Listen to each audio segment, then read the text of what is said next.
안녕하세요. 고전의 지혜입니다. 구독과 좋아요 부탁드립니다. 옛날 조선 후기 충청도 어느 거울에 분노와 해안으로 가슴에 응어리가 져서 차마 하늘을 바라볼 수도 없고 자꾸만 그 괴로움으로 땅만 쳐다보며 지내는 김선비가 있었다.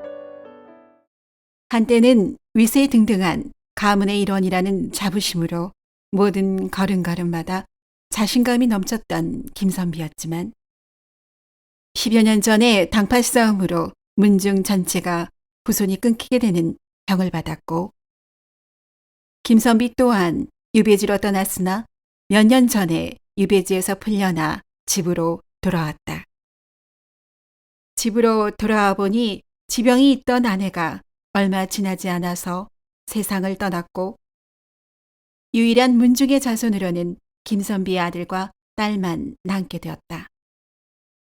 벼슬자리에 헌멸을 느낀 김선비는 아내마저 일찍 여의자 유일하게 남은 혈육인 자신의 아들과 딸을 지키고 후손들이 목숨을 부지하는 것이 무엇보다도 중요하다는 생각이 들었다.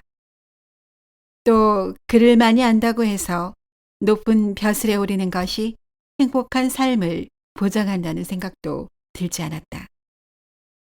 그리하여 아들이 벼슬의 뜻을 두지 않게 하기 위해 업문과 세마는 것만 겨우 깨우치도록 하여 얼마 되지 않는 전답의 농사 일에 전념하도록 하였다. 딸 역시 업문으로 이름 석자만 쓰고 세마는 법 정도만 가르쳤고 어려서부터 살림에 힘쓰도록 했으며 후에 시집을 가더라도 벼슬하지 않는 집안에 가도록 혼처를 정할 작정이었다. 아들과 딸은 총명하였으나 어린 나이에 집안의 병고를 경험한 아들은 아버지의 아픔을 이해하였기에 그 뜻을 따르는 것이 도라고 생각하는 마음이 어질고 순한 사람이었다. 하지만 딸은 총명하고 대범한 성격이라 명색이 양반 자손인데 글조차 제대로 깨우치지 못한 자신이 초라하게 생각되어서 여러 차례 아버지에게 하소연하였으나 아버지의 뜻이 굳건하여 따를 수밖에 없었다. 마음 한편으로는 혼자 되신 아버지를 모시는 일이 먼저라 생각되어 살림에 힘쓰며 지냈다. 한편 김선비에게는 근동에서 부자로 소문난 송진사라는 중마고우가 있었다. 손이 귀한 집안의 송진사에게는 아들이 하나 있었는데 어려서부터 모든 뜻을 받아주어 키운 탓인지 공부에는 뜻을 두지 않고 술과 노름을 좋아하는 친구들과 어울리며 투전판을 전전하여 소문이 좋지 않았다.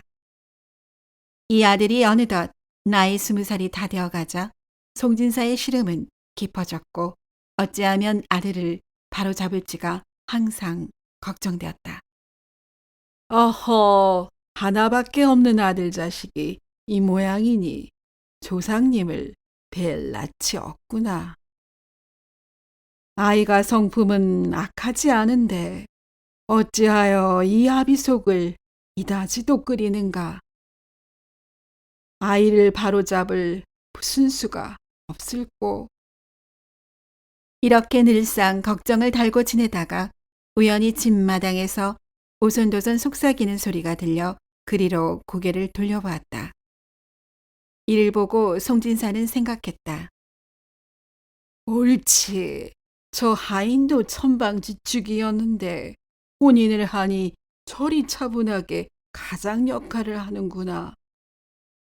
우리 아이도 혼인하여 가정을 꾸리면 혹여 변할지도 모르겠구나. 송진사는 그 길로 온 고을에 매파를 보내 혼처를 구하였다. 그러나 아들이 행실이 바르지 못하다고 좋지 않은 소문이 널리 퍼져서 어느 집안도 혼담에 응하기를 꺼려했다. 송진사는 아들 혼사가 제대로 진행이 되지 않자 오랜만에 중마고 김선비에게로 찾아가 자신의 신세를 한탄했다. 송진사의 딱한 이야기를 들은 친구 김선비는 송진사의 처지가 안타까웠지만 내심 자신에게도 혼담 얘기를 꺼낼 것이 우려되어 조금은 불안하였다. 마침 저녁이 되자 저녁상이 들어왔고 송진사는 상을 들고 들어온 친구의 딸을 유심히 살펴보았다.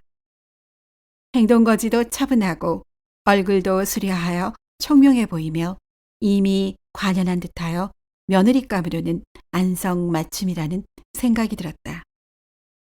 송진사는 속으로 이런저런 생각에 저녁을 먹는 둥 마는 둥 하였다.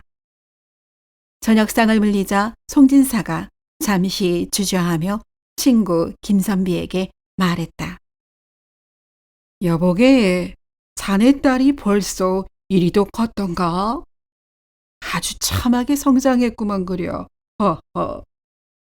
김선비는 친구의 눈을 피하며 헛기침만 연신하였다. 안절부절 못하던 송진사가 다시 친구에게 주저하듯 말했다. 여보게, 다름 아니라 염치 없이 들리겠네만. 자네 딸을 우리 집 며느리로 들이면 금상첨화일 듯한데 자네 의향은 어떠한가? 이 말을 듣고 김선비는 올 것이 왔구나 하는 생각이 들었으며 차마 친구에게 그 자리에서 거절할 수 없는 터라 잠시 말미를 달라고 친구에게 말하며 친구를 보냈다. 친구를 보내고 난 후에 김선비는 깊은 고민에 빠졌다. 허허, 중마 고우의 부탁인데 아니 들어줄 수도 없고 들어주자니 망나니 사이를 보게 되었으니 진퇴양난이로고. 김선비는 친구의 형편이 꽤 부유한 데다가 아들이 공부에 뜻이 없어 벼슬할 걱정을 하지 않아도 되니 평소 생각하던 사윗감의 조건에는 맞는다 싶었지만 소문대로라면 친구 아들이 성실하지 못한 유인이라 가여운 딸아이가 고생할 듯 싶어 마음에 차지 않았다.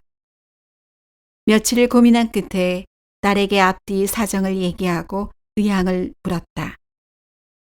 얘야, 너도 알다시피 나와는 중마고인 송진사로부터 혼담이 들어왔는데 너의 의향이 어떠하냐?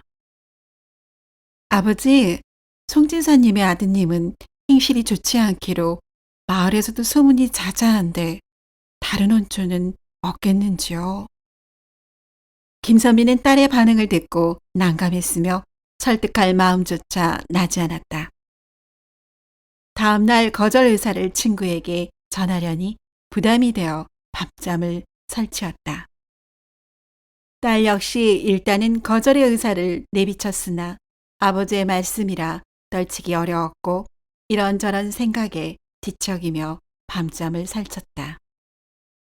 하나뿐인 오라버니가 최근에 혼이 나여 이미 좁은 집안이 더 좁아졌고 이후에 조카들도 생기면 더욱 비좁아질 것이라는 생각도 들었으며 새언니가 있어 혼자 되신 아버지를 챙겨드릴 걱정을 더는 안 해도 된다는 생각도 들었다.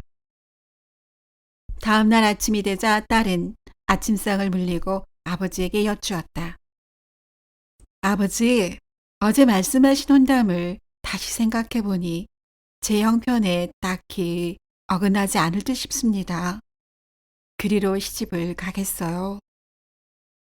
이 말을 듣고 김선비는 좋은 혼처도 아닌데 밤새 고민하였을 딸을 생각하니 마음이 착잡하여 불편하고 딸에게 미안한 마음이 들었다. 딸은 혼인을 받아들였으나 다시 생각해 보니 그리는 아니 되겠다 싶어 김선비는 거절의 의사를 말하려고 친구 송진사를 찾아갔다. 송진사는 친구 김선비를 보자 반겨 맞이했고 온갖 산의 진미가 가득 차려진 주한상마저 바로 나왔다. 김선비는 환한 미소를 띤 친구의 얼굴을 보자 차마 혼담을 거절할 겨를이 생기질 않았다. 여보시게 사돈, 그래 혼산 날은 언제로 하면 좋겠는가? 허허. 일이 앞서 나가는 송진사에게 끌려 김선미는 차마 거절하지 못하고 얼떨결에 4달 초로 혼산날을 정하고 말았다. 송진사는 친구의 형편을 알고 있으니 그저 신부는 몸만 오면 된다는 식으로 얘기했고 일사천리로 혼인 얘기가 매듭지어지는 가운데 김선비는 이도저도 못하고 모든 소리가 꿈속에서 들리는 듯하였다. 송진사 집을 나와 집에 도착할 즈음에야 비로소 정신이 들었다. 딸의 혼사를 이리 사려 깊지 못하게 정했다 생각하니 김선비는 아차 싶었으나 일이 이미 벌어졌으니 어쩔 수 없다는 생각도 들어 딸에게 혼산날 정한 것을 얘기했고 딸 역시 고개를 끄덕였다. 이렇게 시간이 흘러 어느덧 두 집안이 약속한 혼산날이 되었고 무사히 혼례가 끝나 첫날 밤이 되었다. 신부가 신방에 홀로 한참을 앉아 있었으나 도무지 신랑이 들어오지 않았다. 기실 신랑은 아직 혼사에 대한 생각이 없었다. 그동안 자신의 부족함이 한탄스러웠으며 미래에 대한 불안감으로 갈피를 못 잡고 이리저리 흔들리던 차에 여흥을 좋아하는 친구들과 하루하루 보내는 것이 아버지의 기대치에 미치지 못하는 괴로움을 떨쳐버리는 방편이었는데 이리 혼례까지 치르고 보니 마음이 심란했다. 그리하여 자포자기하는 심정으로 하객들이 주는 술을 마다하지 않아 만취하여 신방의 부축을 받고 들어왔다. 신랑은 신방에 들어오자마자 깊은 잠에 빠졌고 신부는 소문으로만 들었던 신랑의 행실을 이렇게 처음 접하니 저절로 한숨이 나왔다. 신랑은 다음 날 정오가 다 되도록 일어날 줄 몰랐고 상객으로 따라온 신랑의 아버지 역시 친구 김선비에게 미안한 마음이 들어 얼굴을 제대로 들지 못했다. 여보게, 내 자네에게 면목이 없네 그려. 안일세 사돈, 신랑도 뜻밖의 혼사를 치르게 되었으니 놀랐을 법도 한 듯하이. 부족한 딸을 며느리로 보내니 따뜻한 눈으로 보아주시게나. 부탁하네. 허허. 신랑 신부는 3일을 신부댁에서 머문 뒤에 본가로 갔고 새색시의 시집살이는 시작되었다. 낯선 시집살이에서 새색시의 의지가 되어야 할 신랑은 하루가 멀다 하고 늦게 들어왔으며 매일매일이 게을렀다. 이런 신랑의 모습은 새색시의 친정에서는 생각할 수도 없는 것들이었다. 어쩌다 가끔 시아버지의 호령에 바뀌는 신용은 하였지만 잠시뿐이었고 신랑은 하라는 글공부는 안 하고 저작거리의 많은 친구와도 어울렸으며 심지어 도박까지 하는 듯했다. 하지만 다행인 것은 신랑이 심성은 악하지 않은 듯하였고 단지 갈피를 못 잡고 방황하는 듯 보였다. 이렇게 몇 달이 흐른 어느 날 밤 신부가 잠든 사이 신랑이 새색시의 폐물을 장롱에서 몰래 꺼내어 나갔고 신부가 이를 알고 용기를 내어 남편의 뒤를 밟았다. 한참을 따라가니 같은 마을 어느 초가집으로 남편이 들어갔다. 아내가 살며시 다가가 밖에서 엿들으니 방 안에서 투전판이 벌어진 듯 싶었다. 돈을 딴 듯 안에서 환호하는 남편의 소리가 들렸고 잠시 후 두 사내가 밖으로 나오는 기척이 들려 새색시는 급히 쌀이문 뒤로 숨었다. 여보게, 여기까지는 잘 놀아주었으니 이쯤에서 슬슬 돈을 다시 회수하세나. 일전에 하던 대로 하면 될 듯 싶으이. 두 사내는 이렇게 소곤거리더니 장독대 아래 바닥에 거적으로 덮어놓은 항아리를 열더니 엽전을 꺼내어 다시 방으로 들어갔다. 사내들이 들어간 후 새벽녘이 되어서야 남편이 힘없이 나오고 있었다. 아내는 급히 자리를 피해 집으로 먼저 돌아왔다. 새색 씨는 자다가 깬 듯 방에서 태연하게 남편을 맞았으며 남편은 어김없이 그날도 한낮이 다 되어도 일어나지 않았다. 그날 저녁이 되자 시아버지가 기거하는 사랑채가 시끌시끌하였다. 누군가 시아버지 방에서 상당한 수의 직과 전담문서를 가져간 것이었다. 새색 씨는 남편이 보이지 않자 깊은 밤에 이전에 노름방으로 가서 기척을 살폈고 아니나 다를까 남편이 힘없이 투덜거리며 노름방을 떠나는 것이었다. 새색 씨는 몸을 숨기고 뒤이어 나오는 두 사내의 동태를 살폈다. 노름에서 딴 것을 숨겨놓은 항아리에 모두 집어넣고는 한 사내는 자신의 집으로 돌아갔고 나머지 한 사내는 주인인 듯 노름방으로 들어가 불을 끄는 것이었다. 두 사람이 사라지자 새색 씨는 장독대 밑에 숨겨놓은 항아리를 살며시 열어보았고 그 속에서 직과 전담문서, 자신의 폐물과 엽전 꾸러미를 보았다. 새색 씨는 직과 전담문서와 자신의 폐물을 꺼내가지고 집으로 돌아왔다. 집으로 돌아와 보니 시아버지 앞에 남편이 꿇어앉아 아무 말도 못하고 있는 것이었다. 어허, 내 놈이 이 집안을 말아먹으려고 이러는 것이더냐. 어찌 정신을 차리지 못하고 이리 못난 짓을 일삼는 것이냐. 새색 씨는 옆에서 상황을 지켜보다가 되찾아온 직과 전담문서를 시아버지에게 꺼내 보이며 말했다. 아버님, 찾으시는 물건이 여기 있습니다. 어제 이 댁의 가상 규모가 얼마나 되는지 제가 서방님께 묻자 서방님이 저에게 보여주려고 잠시 문서를 가져온 것이니 더는 책망하지 말아주셔요. 이 모습을 보자 시아버지는 짐작은 하였으나 며느리가 아들의 역성을 들어주는 것이 가상해서 고통을 그치고 아들을 놓아주었다. 그 일이 일어난 다음 날 동네에 이상한 소문이 돌았다. 마을에서 노름꾼으로 유명한 두 사람이 서로 다투다가 칼부림이 났고 한 사람이 죽어 다른 한 사람이 감옥에 갇혔으며 조만간 형이 집행된다는 것이었다.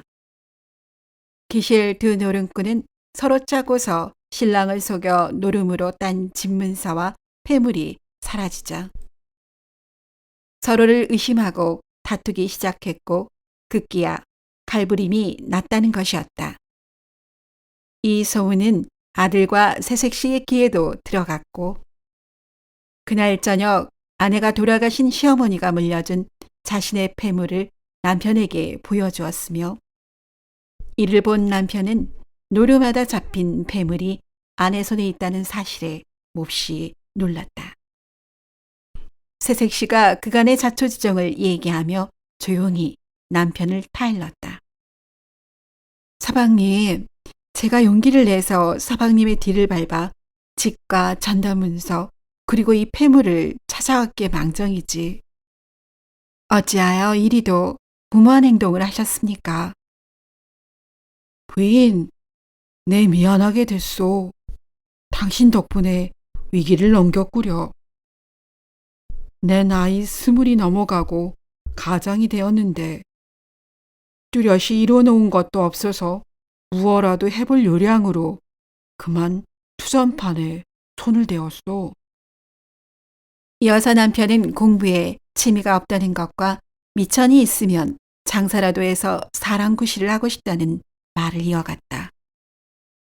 남편의 말을 듣자 새색 씨는 그간 남편의 방황했던 모습이 이해되었고 남편을 위해 무엇을 할 수 있을지 곰곰이 생각했다. 그러던 중에 돌아가시는 시어머니 제사가 있었고 새색 씨는 제사상 준비를 하면서 제사상에 생선 대신에 북어를 올려놓는 것을 보고 좋은 생각이 떠올랐다. 그 당시에는 냉장 유통 기술이 발달되지 않아 상하기 쉬운 생물 상태의 생선을 대신하여 내륙 지역은 말린 생선이나 염장한 생선이 유통되었고 특히 제사상에는 말린 생선이 주로 올라갔으며 이마저도 귀한 것이었다. 다음날 새색시는 폐물 대부분을 정리해서 백냥을 마련했고 남편 앞에 내밀었다. 서방님, 이 돈을 미천으로 장사를 해보는 것이 어떠신지요? 강원도에 가면 북어와 말린 생선을 싼값에 구할 수 있다 하니 대량으로 구입해서 생선이 귀한 내륙 지방에 팔면 이윤이 많이 남는다고 합니다. 아내가 하는 말을 듣고 남편은 놀랐다. 평소 처가가 가난하고 몰락한 양반 집안인데다가 업문으로 자기 이름 석자밖에 쓸 줄 모른다는 생각에 속으로 아내를 무시하고 하대하였는데 그런 아내가 자신을 위기에서 구해주고 자기의 앞길을 위해서 장사 미천까지 마련해주니 아내에게 미안했고 고마웠으며 아내의 참모습을 미처 알아보지 못한 자신이 한탄스러웠다. 부인, 이렇게까지 이 못난 남편을 챙겨주니 고맙소.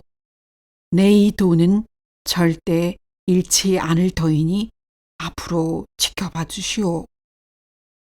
평소 의기소침하고 무기력해 보였던 남편은 자신도 뭔가 이뤄낼 수 있는 일이 있다는 생각에 매일의 생활이 활기차고 즐거워 보였고 평소 잘 알고 지내던 저작거리 상인들에게 장사에 필요한 여러 가지 것들을 살뜰히 알아냈다. 남편은 그동안 장사라도 하고 싶다는 말을 부친에게는 차마 말하지 못하였으나 아내가 마련해준 장사 미천을 가지고 길을 떠나겠다고 용기 내어 아버지에게 말하자 송진사는 아들 대에는 벼슬 하여 입신양명하는 모습을 보기 어렵겠구나 하는 생각에 며칠 동안 한숨 지으며 고민하였고 이내 결심한 듯 아들 레이를 불러 말했다. 어허, 내가 이리 무언가를 해보겠다니 반가운 일이구나. 비록 양반가의 자손이나 직업의 기천이 어디 있겠느냐. 벼슬하는 것만이 능사는 아닐 듯 싶다. 며느라가 그동안 내가 남편 뒷바라지 하려고 애쓴 정황을 알고 있느니라. 고맙구나. 송진사는 새로운 일을 시작하려는 아들 레이를 응원했고 백냥을 아들에게 내주었다. 송진사의 아들은 아버지의 응원에 눈물을 흘렸고 마음을 더욱 굳건히 다지고 장사길을 떠났다.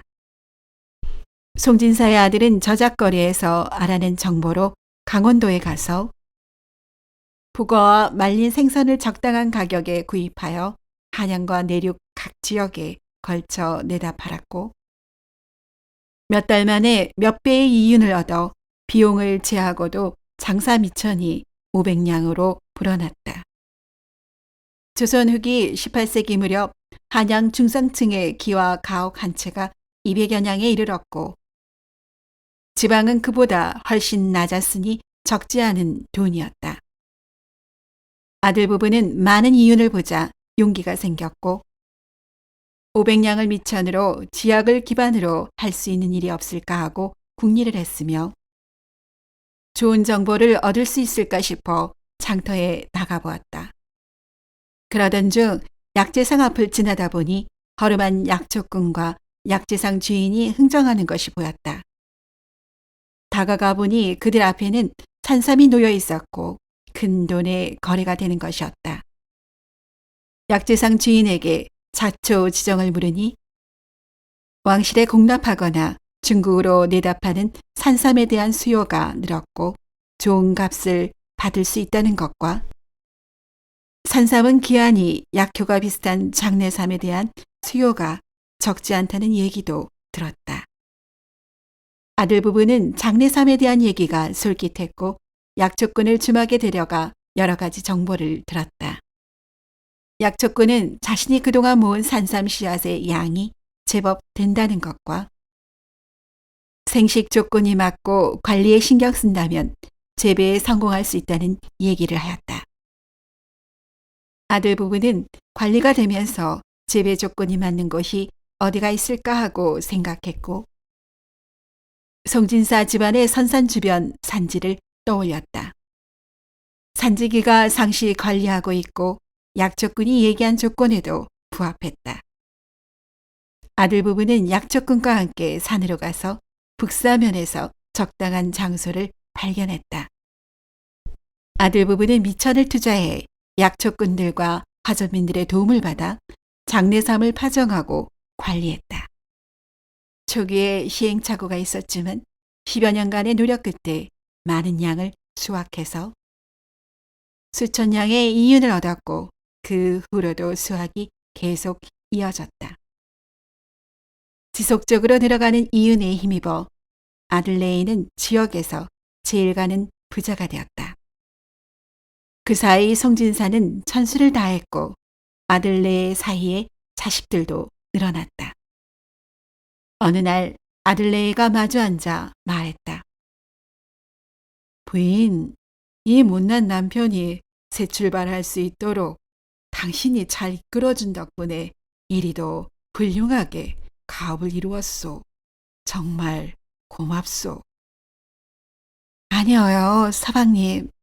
이 모든 것이 가장으로서 최선을 다한 서방님의 몫이어요.